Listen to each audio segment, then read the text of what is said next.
अस्सलाम वालेकुम, this is Amar academy from online biology learning. तो बच्चों आज हम पढ़ने जा रहे हैं फर्स्ट ईयर की बायोलॉजी, जिसका टॉपिक हमारे पास जो है वो है बायोलॉजिकल मेथड। ठीक है, फर्स्ट चैप्टर है इंट्रोडक्शन, बायोलॉजिकल मेथड उसका टॉपिक है। तो वो आज हम पढ़ेंगे। आपकी अपनी जो बुक है बायो की, अगर आप उसको ओपन करेंगे तो पेज नंबर 9 पे फाइलेटिक लीनिएज के नीचे जो है दूसरा टॉपिक है जिसको हम कहते हैं बायोलॉजिकल मेथड। और ये आप पहले भी पढ़ चुके हो 9th क्लास में, और यहाँ पे भी आप दोबारा पढ़ेंगे। तो इसको हम आज स्टडी करेंगे, इसका फर्स्ट पैराग्राफ, सेकंड पैराग्राफ। ठीक है, इन दो पैराग्राफ को हम स्टडी करेंगे डिटेल में कि ये क्या होता है और इसमें क्या हम पढ़ते हैं।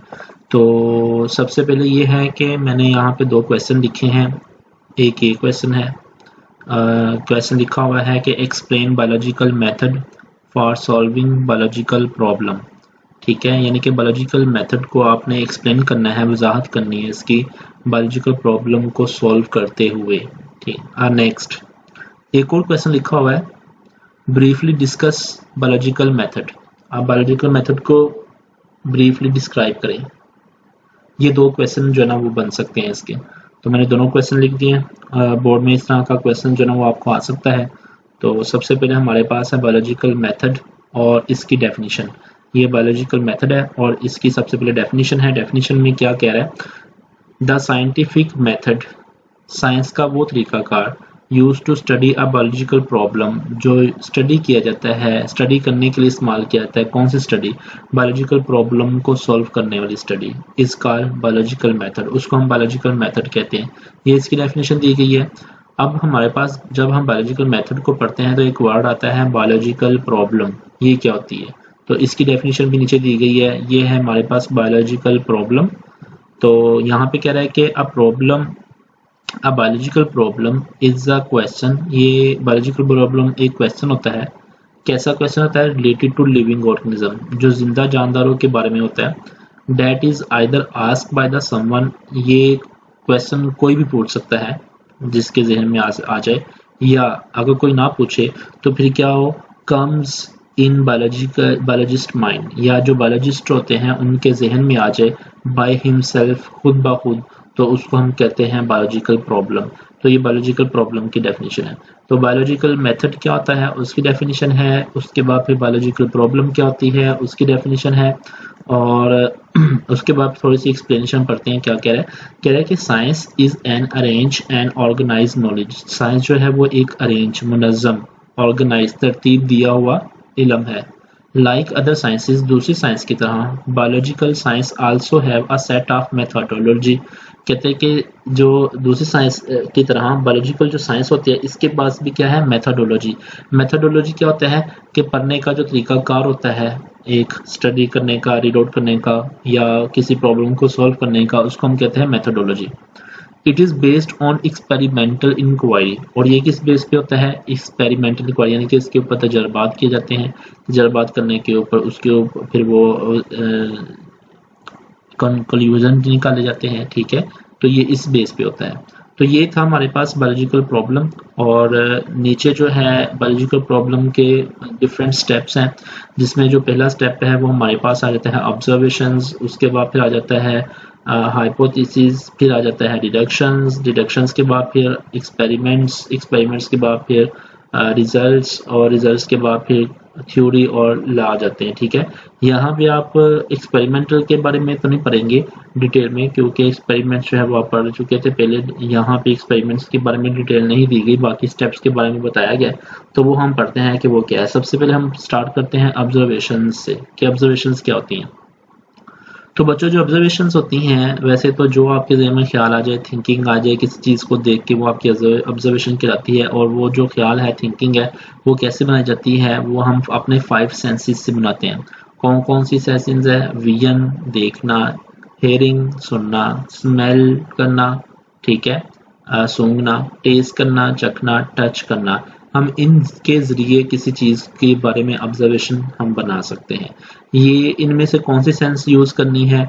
वो आगे कह रहा है कि depending upon the functional ability, वो हमारे उस फंक्शन के ऊपर डिपेंडेंट है कि कौन सा फंक्शन, हम कौन सा काम कर रहे हैं और हमने कौन सी उसमें खासियत देखनी है। ठीक है, अच्छा, अब आगे कह रहा है कि ऑब्जर्वेशन दो टाइप की होती है। Observation can be both B, कौन कौन सी? एक होती है क्वालिटेटिव, क्वालिटेटिव का आगे मतलब लिखा हुआ है कंसर्न विद क्वालिटी, जो उसकी क्वालिटी से के बारे में हो उसको हम कहते हैं कंसर्न। क्वालिटी होता है मयार, उसके मयार के बारे में। और दूसरा हमारे पास है क्वांटिटेटिव। क्वांटिटेटिव कौन सी होती है?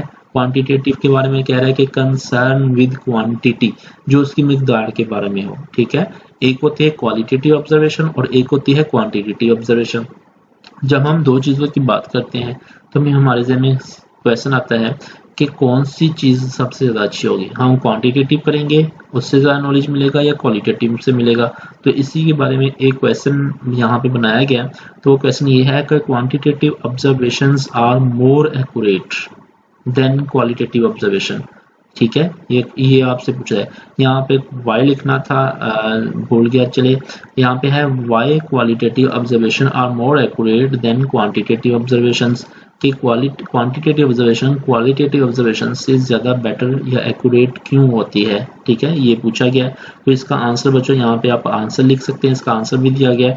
वो कह रहे हैं कि quantitative observations have accuracy over qualitative, कहते हैं ये ज़्यादा बेहतर है किससे? क्वालिटेटिव से। क्यों बेहतर है? कैन बी मैयर, क्योंकि इसको हम माप सकते हैं, इसको हम मैयर कर सकते हैं।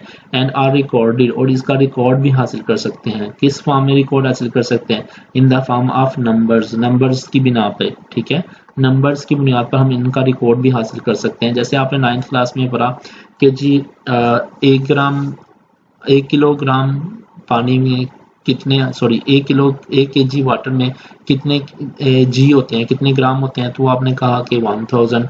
और इस तरह फिर आपने कहा कि 1 केजी अल्कोहल में कितने ग्राम्स होते हैं? 7, 8, 9 ग्राम्स होते हैं। तो ये आपने उसकी मिकदार बता दी, नंबर्स की फॉर्म में बता दिया।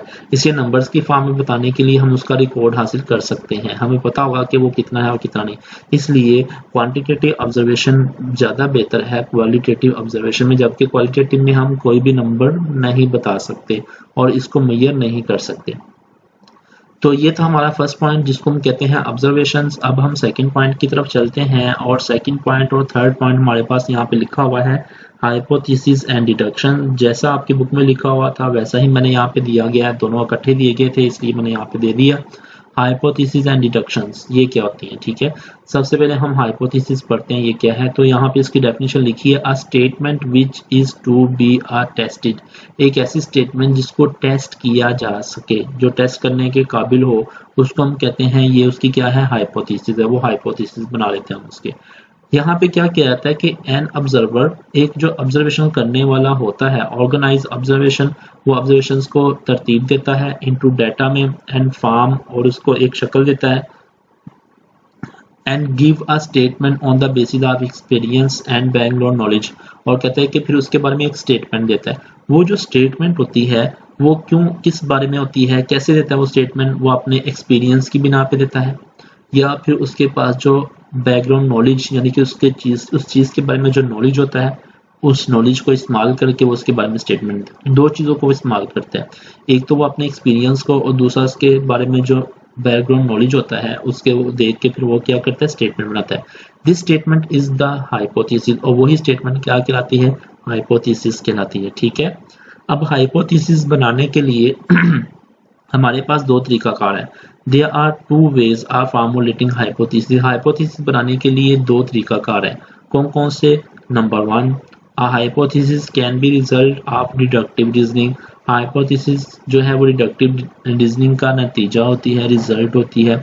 अब डिडक्टिव रीजनिंग क्या होती है इसके बारे में अभी हमने डिटेल में पढ़ना है। और दूसरा पॉइंट वो ये कह रहा है, अ hypothesis can B consequence of inductive reasoning, जो हाइपोथेसिस होती है वो क्या होती है? इंडक्टिव रीजनिंग का नतीजा होती है। तो इंडक्टिव रीजनिंग क्या होती है इसके बारे में भी हमने डिटेल में स्टडी करना है। हमारे पास अब हाइपोथेसिस दो टाइप की होगी, एक हम कहते हैं डिडक्टिव रीजनिंग और एक हम कहते हैं इंडक्टिव रीजनिंग।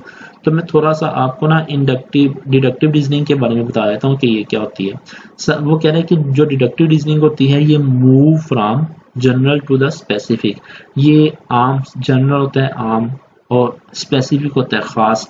ये आम से ख़ास की तरफ जाती है, ठीक है, जनरल टू द स्पेसिफिक, ये आम से ख़ास की तरफ जाती है। It involve drawing the specific conclusion, और इससे हम एक ख़ास नतीजा निकाल सकते हैं। सम जनरल प्रिंसिपल या अजम्पशंस, ख्यालात या प्रिंसिपल्स, असूल वगैरह को बना के। लेकिन अगर हमने ये काम करना है तो हमें डिडक्टिव लॉजिक यूज़ करना चाहिए। डिडक्टिव लॉजिक क्या होता है? डिडक्टिव लॉजिक होता है कि जिसमें हम क्या करते हैं, इफ़ एंड देन का यूज़ करते हैं कि अगर ऐसा है तो वैसा होगा, ठीक है। तो इसमें हम क्या करते हैं, इसमें इफ़ और देन का यूज़ किया जाता है। इफ़ एंड देन ये आम होता है इसमें डिडक्शंस में। इज द फ्रीक्वेंटली यूज, कहते हैं इसका बहुत बार बार इस्तेमाल किया जाता है। Frame to testable hypothesis, hypothesis को टेस्ट करने के लिए, ठीक है, हाइपोथेसिस को टेस्ट करने के लिए इफ और देन का बार बार इस्तेमाल किया जाता है। वो कैसे किया जाता है, इसकी एग्जांपल देके हमें पता चल जाएगा। तो बच्चों एग्जांपल जो है वो मैं आपको कल डिटेल में समझाऊंगा। आज के लिए इतना ही काफ़ी है। आज हमने जो इसके बारे में पढ़ा है वो हमारे पास बायोलॉजिकल मेथड है, बायोलॉजिकल प्रॉब्लम है, ऑब्जर्वेशन है। ऑब्जर्वेशन की दो टाइप हैं, क्वालिटेटिव और क्वांटिटेटिव। और क्वांटिटेटिव ऑब्जर्वेशन मोर एक्यूरेट होती है क्वालिटेटिव ऑब्जर्वेशन से। क्यों होती है उसका आंसर भी मैंने आपको बता दिया। उसके बाद में हाइपोथेसिस की डेफिनेशन, हाइपोथेसिस क्या होती है और किस तरह हाइपोथेसिस बनाई जाती है, उसके दो तरीकाकार हमने पढ़े। और अब डिडक्टिव और इंडक्टिव रीजनिंग क्या होती है इसके बारे में हमने डिटेल में पढ़ना है। और डिडक्टिव रीजनिंग के लिए हम क्या करते हैं कि इफ और देन का यूज़ करते हैं। और इसको हम कल जो ना मैं एग्जांपल के साथ इसको यहीं से जो ना वो अपना लेसन जब वो स्टार्ट करूँगा। तो आज के लिए इतना काफ़ी है, ठीक है। और बच्चों मेरे 9th क्लास के भी जो है ना वो चैप्टर नंबर 3 के लेसन जो है वो चल रहे हैं। मैंने अभी आज सेकंड लेसन जो है अपलोड किया, मैं उसका जो लिंक है वो यहाँ पे दे दूंगा। और वो स्टूडेंट्स जो कि 9th क्लास की बायोलॉजी भी पढ़ना चाहते हैं वो मेरे चैनल को सब्सक्राइब कर लें और बेल आइकन को दबा दें, ताकि मेरी आने वाले हर नए लेक्चर को वो बार बार सुन सकें, ठीक है। और अगर कोई क्वेश्चन हो तो फिर वो मेरे से कमेंट्स में वो मेरे से पूछ सकते हैं। इंशाल्लाह मैं उनके क्वेश्चन का आंसर ज़रूर दूंगा। ओके बच्चों, नेक्स्ट लेसन के लिए अल्लाह हाफिज़।